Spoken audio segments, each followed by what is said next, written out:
So what's up guys, and welcome back again to my channel. So for today's video, I'm going to show you how I make pandesal. So ayan, nagawa tayo ngayon ng pandesal. So maaga akong gumising kanina para gumawa nito. At eto na nga ang nangyari. Successful ang ating pandesal. Amazing! So ayan, kung bago ka pa lang sa channel ko and you're not yet subscribed, so what are you doing? Subscribe na. And hit the notification bell down below para updated ka sa aking mga videos. Okay? So ano pang ginagawa? Tara, let's do this.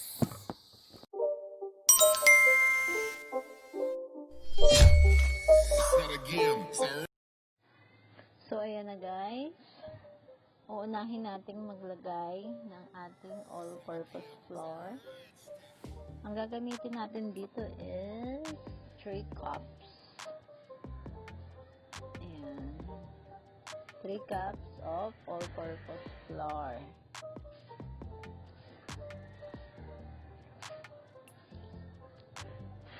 Ayan. Lagay natin. Pagpasensyahan nyo na po at medyo maingay talaga ang ating background guys. Ang ingay ng mga neighborhood natin dito, ating mga neighborhood. Marami kasi dito mga chismosang kapitbahay. Cheer out! So, ayan.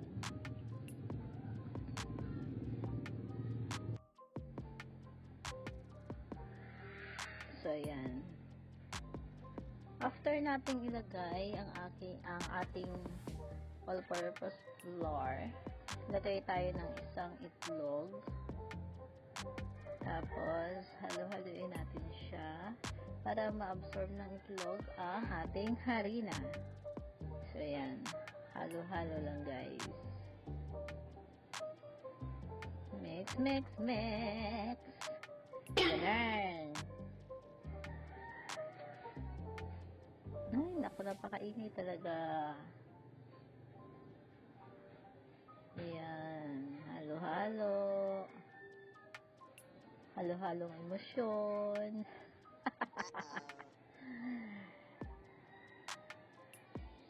Parang ikaw nung iniwan ng jowa mo. Tapos, ang isusunod naman natin ay ang ating 2 tablespoon of yeast. Yan. Maglalagay tayo ng 2 kutsarang yeast. So, hindi ko na siya tinunaw sa tubig. Dinirekta ko na siya dyan. Pwede rin yun naman tunawin muna. At para mas makita nyo na yung yeast nyo ay okay pa. Hindi pa siya expired. Ganun. Ayan. Ay, ingay mga bata. May nagsisigawan pa guys. Pagpasensyahan nyo na po talaga. Kahit saan ako pumunta, dito, may maririnig ka. Just me, yung Marimar. Ayan, haluin natin ulit. Tapos, ang isusunod naman natin ay ang ating asin. 2 kutsarang asin pa rin ang ating ilalagay. And then, ang ating 1/4 cup of sugar. Nasa inyo na yun, kanong sugar ang ilagay nyo. Pwedeng wash kasi yung nilagay ko. Wash sugar. So, pwede rin kayo maglagay ng white sugar. Depende sa inyo kung anong bet nyo guys. Pero sa akin, wash is okay. Okay na siya. Tapos halu-haluin ulit natin. Learn. Tapos, ang isusunod naman natin ay ang ating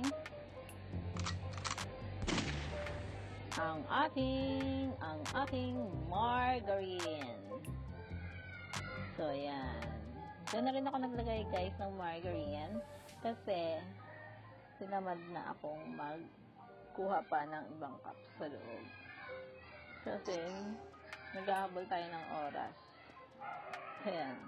Ang ating margarine ay 1/4 cup din po yan. Kung wala kayong butter, margarine ang pwede nyong ilagay. Pero yung iba, butter nilalagay.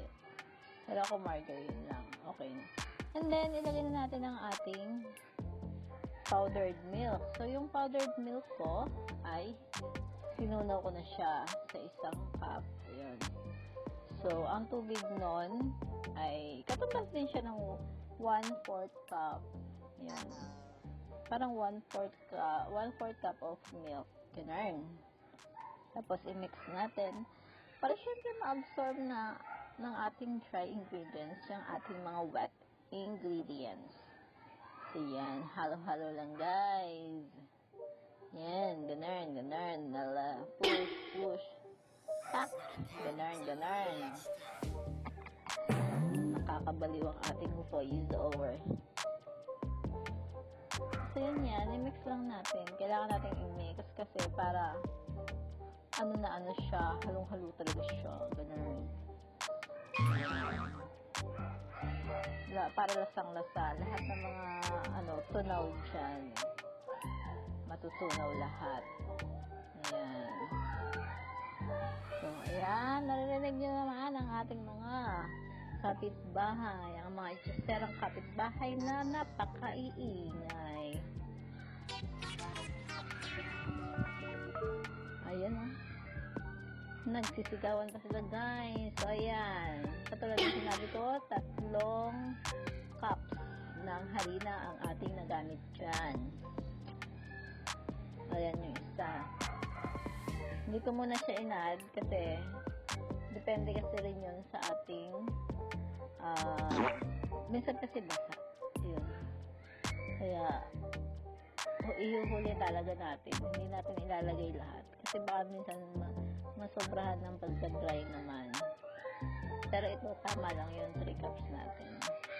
Ayan. Ayan. Halo-halo lang ulit, guys. Ayan. Halo-halo. Medyo makunat na yan. Kaya, ang gagawin natin dyan, pag hindi na natin kayang halu-haluin ng ganyan, syempre, magagamitan na natin ang ating mahiwagang kamay. Ayan na siya. So, ginamitan ko na siya. So, ang technique dyan, guys, para hindi ganun kakapit, kadikit yung dough sa inyong kamay, maglagay kayo ng konting oil sa inyong palad. Ganyan. Masa-masa kayo. Ayan. Ayan. Kailangan ganyan yung niya. Itsura niya. Ayan. Ganyan kasing consistency ang kailangan natin. Ayan. Pagka ganyan na yung texture na niya, hindi na. Nakakabulol talaga. Goodness. Ayan. Papahiran ulit natin siya ng konting oil. Ayan. Sa ibabaw, sa paligid-ligid. Ayan. Para mamaya hindi siya didikit pag ginahan natin siya. Ayan. Tapos, i-rest natin siya ng 30 minutes. Pero yung iba, kasi dapat talaga yan 1 hour. Para, na siya, alsang-alsa siya. Pero sa akin kasi, dahil nga nagmamadali ako, ay ginawa ko na lang siyang 30 minutes. So, 30 minutes is enough na for me. Kasi hindi naman, kasi madalian lang talaga, guys. Nabutan ako ng sikat ng araw. Tapos yung apoy ko, ang tagal pa ko pang pinasindi. Kasi nga sa kahoy lang ako luto. Siyempre, ang gamit natin ay yung ating improvise na oven. Yan. Makikita niyo yun mamaya. Kung anong tinutukoy ko. Learn. Binatas-batasan ko lang siya. Yan. So, yan. Ipahinga muna natin siya. Kasi napagod na siya. Charot. Ayan. So, mamaya magdodouble na yung size niya. Ayan, guys. Diba? kita nyo, nagdoble na yung size niya, guys. Ayan. Ang gagawin natin dyan, ipapunch natin yan. Ayan, para yung mga hangin ay mawala. Yan. Ayan, tapos, yan. Tapos, masahin na yan. Tapos, mamasahin, diba? Wala kayong nakikitang dumikit. Kasi nga, lagyan siya natin ng oil. Ayan. So, ayan, diba? Yung hawak mo pa lang doon, pag hawak pa lang natin sa dough, mararamdaman mo napakalambot niya. Kaya pag niluto yan, mag-expect ka na maganda yung pagkakaluto niya. Malambot siya. Ayun, may lamok kanina. Tsuserong lamok to. Nakikisyoso pa. Kasi madaling araw pa yan. Maga pa kasi kaya ayan. Tumaano pa ang mga lamok. Marami pa lamok. Kaya ayan. Nakiki-jamming. So ayan, hahatiin natin kasi hindi pa siya sa ating mahiwagang tadtaran. Ayan. Lagyan natin dyan yung kalahati. And then, imasa-masa natin yan. Ayan. Ganyan. Maglagay lang kayo ng konting harina para kahit naman hindi siya dumidikit na, pero mas maganda pa rin maglagay kayo ng konting harina. Ayan. Para, ayan, mas madali niyong mai-roll. Ayan. At tayo wala rin rolling pin. Hindi pa tayo kompleto sa gamit, guys. Kasi hindi pa tayo makababa ng bundok. Ayan. Mahirap pa sa lumabas ngayon. Dahil alam niyo na, mahirap nang mahawa ng virus. Kaya ayan, konting ingat. Huwag mo na lumabas ng bahay kung hindi naman kinakailangan. Okay? So, ayan. Press lang natin. Pagka ganyan na, guys, ayan. Pwede na natin siyang, hati-hatiin, hulmahin, ganun. Ayan. So, syempre, wala rin akong pangkat, guys. Kaya gagamitin ko na lang ay ang aking celery. Ayan, bilog-bilogin, guys. Nasa inyo kung anong shape ang gusto nyo. Pwedeng pahaba, pwedeng pabilog, pwedeng bilhaba, ganun. Ayan. So, pero sa akin, mas gusto ko ang bilog. Para bang yung ex mo, binibilog yung ulo mo. Charot. Yung labay siyang jowang iba. Pero yung pala, marami kayo. Ouch! Ganun. May hugot, diba? Ayan. Bilog-bilogin lang. Mabilis na siya mabilog, guys. Napakadali na niya. Pwede mo nga ibato yan sa ex mo, eh. Shut! Hugot pa more.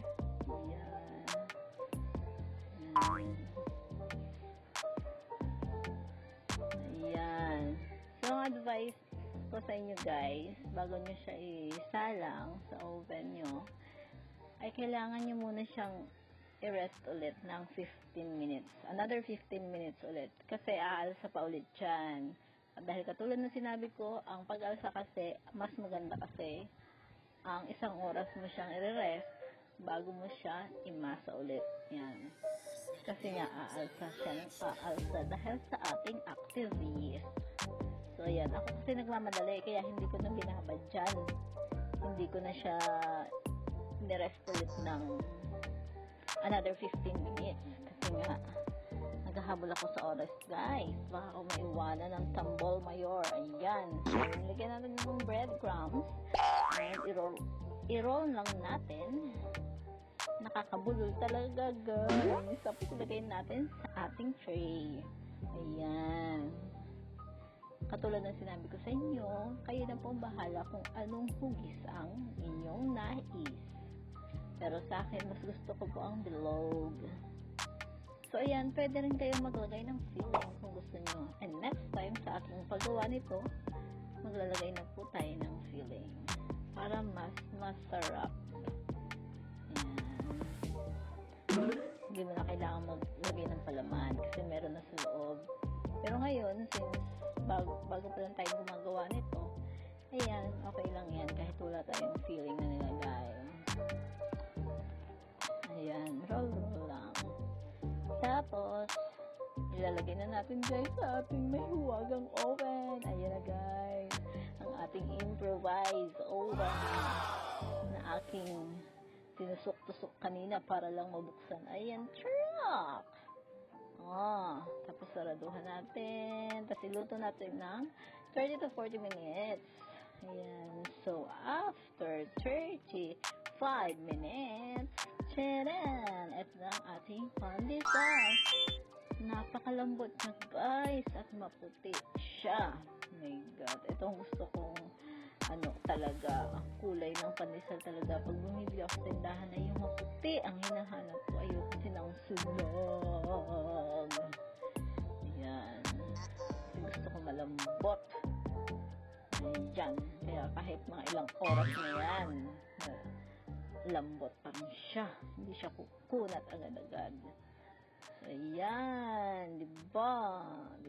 Meron na tayong pandesal. So, let's taste it. So, ang lambot, diba? Sarap. Lambot. So, yan guys.